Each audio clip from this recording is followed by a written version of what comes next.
Selamat siang, perkenalkan kami dari kelompok 2. Di sini kami akan menjelaskan mengenai praktik biokimia 2 yang mengenai uji protein. Sebelumnya anggota kelompok kami ada Anisutri Ramawardani yang memiliki job desk sebagai pembuat daster. Kemudian ada Atira Azelia Marsha memiliki job desk sebagai praktikan. Ada Elsa Julia Monica, job desknya membuat kesimpulan dan membuat PPT. Kemudian ada Evan Syamsyah atas saya sebagai daber. Kemudian ada Mutmainah tugas untuk membuat pembahasan. Ada Rizky Ayu yang tugas sebagai editor. Ini ada Siti Azhara Nuria yang bertugas untuk membuat alat bahan dan cara kerjanya. Di sini ada dasar teorinya, yaitu protein merupakan makromolekul yang paling berlimpah di dalam sel hidup dan merupakan 50% atau lebih dari berat kering sel.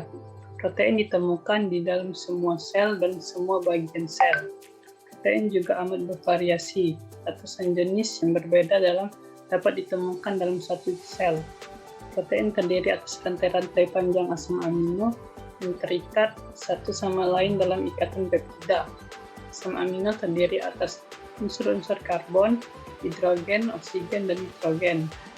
Protein dibagi menjadi dua jenis, yaitu protein fibrous yang banyak bergantung pada struktur sekunder, yaitu bentuk protein yang dapat diulang, dan protein globular, enzim dan antibiotik yang banyak, yang bergantung pada interaksi struktur bebas. Terdapat 20 jenis asam amino yang digunakan untuk membentuk rantai polipeptida atau protein. Fungsi, bentuk, ukuran, dan jenis protein akan ditentukan oleh jenis, bilangan, dan taburan asam amino yang terdapat di dalam struktur tersebut.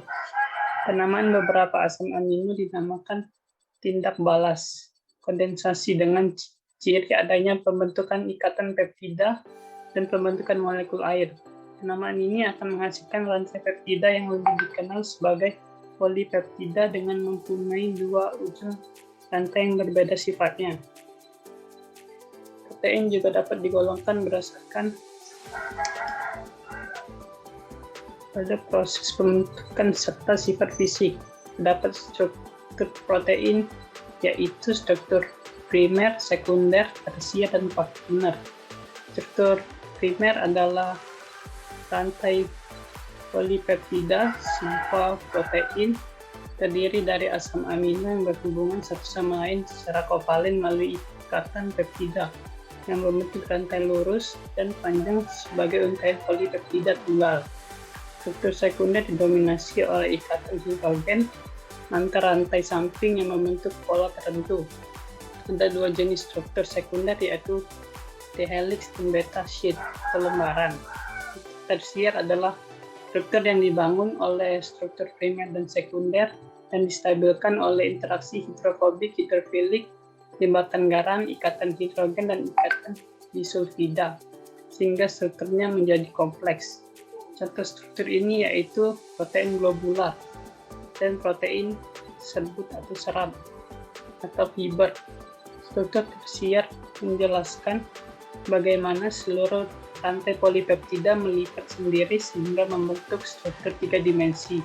Hasil interaksi dari beberapa molekul protein tersier. Setiap unit molekul tersier dikenal sebagai subunit dan seluruh rantai polipeptida disebut dengan struktur quaterner. Di sini ada alat bahan. Yang pertama, alatnya ada wadah, kemudian bahannya ada putih telur, kuning telur, sabun, garam, cuka, dan pewarna. Cara kerjanya, yang pertama, disiapkan sampel yang mengandung protein. Kemudian yang kedua, sampel ditaruh di tempat yang berbeda, diberi pewarna pada sampel. Kemudian kedua sampel tersebut diberi perlakuan berbeda, yaitu sabun, garam, dan cuka. Dan diamati apa yang terbentuk pada sampel setelah diberi perlakuan. Baiklah, pada praktikum kali ini kita akan melakukan uji kualitatif protein. Adapun bahan-bahan yang diperlukan, yang pertama ada kuning telur, yang kedua ada putih telur, pewarna makanan, cuka, garam, dan sabun, lalu pipet tetes. Pertama-tama kita masukkan ketiga pewarna makanan ke dalam sampel kuning telur dan putih telur.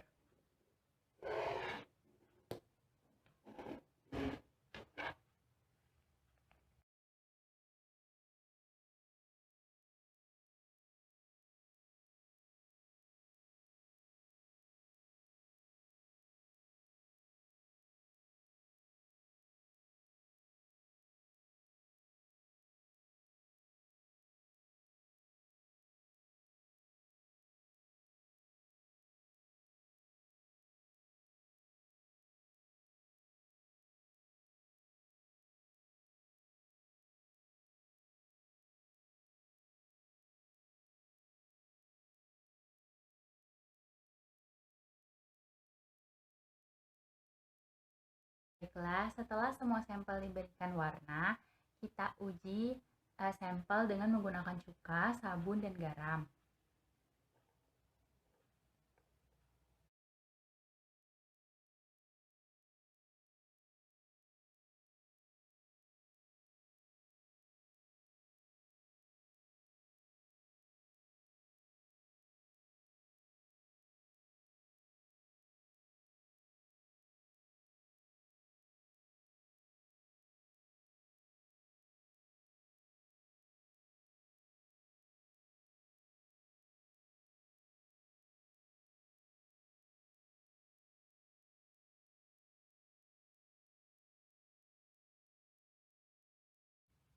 Selanjutnya, setelah sampel diberikan perlakuan cuka, sabun, dan garam, amati endapan yang terjadi.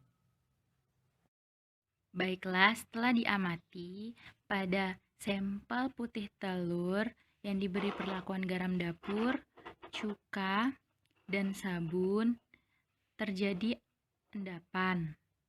Dapat dilihat.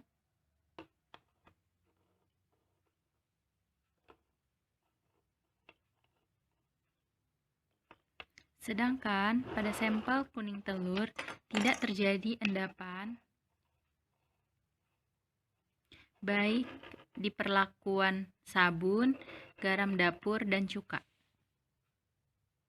Nah, setelah melihat video tersebut dapat disimpulkan pada uji protein dengan sabun, apabila terdapat kandungan protein pada bahan, maka akan ditandai dengan pergerakan indikator bahan saat direaksikan dengan sabun, di mana indikator menjauh dari sumber reaksi yaitu sabun, sehingga terdapat daerah yang bening di sekitar sabun. Hal ini dikarenakan sabun termasuk salah satu golongan fenol. Pada uji protein dengan cuka atau asam asetat, maka akan terjadi penggumpalan protein dan pengendapan pada bahan. Penggumpalan protein dan endapan yang terbentuk dapat disebabkan oleh terjadinya koagulasi dan denaturasi protein. Denaturasi protein dapat mengubah sifat protein menjadi sukar larut dalam air. Pengendapan protein oleh asam asetat terjadi cukup cepat karena adanya panas. Pada uji protein dengan garam akan terjadi pengendapan apabila direaksikan. Penambahan garam tersebut akan menyebabkan terganggunya kestabilitasan sistem koloid protein yang disebabkan oleh turunnya kestabilitas muatan elektrostatik oleh muatan ion pada garam. Banyak sedikitnya pengendapan yang terjadi bergantung pada tinggi dan rendah konsentrasi dan jumlah ion garam yang digunakan. Semakin tinggi konsentrasi garam yang digunakan, maka akan semakin efektif pengendapan protein. Kesimpulannya, yang pertama adalah indikator yang digunakan pada uji protein ini adalah sabun, cuka, dan garam dapur. Yang kedua, uji protein dengan sabun apabila terjadi kandungan protein pada bahan, maka akan ditandai dengan pergerakan indikator bahan saat direaksikan dengan sabun. Yang ketiga, uji protein dengan cuka atau asam asetat, maka akan terjadi penggumpalan protein dan pengendapan pada bahan. Yang keempat, uji protein dengan garam akan terjadi pengendapan apabila direaksikan. Yang kelima, semakin tinggi konsentrasi garam yang digunakan, maka akan semakin efektif pengendapan protein. Sekian dari presentasi dari kelompok kami. Terima kasih.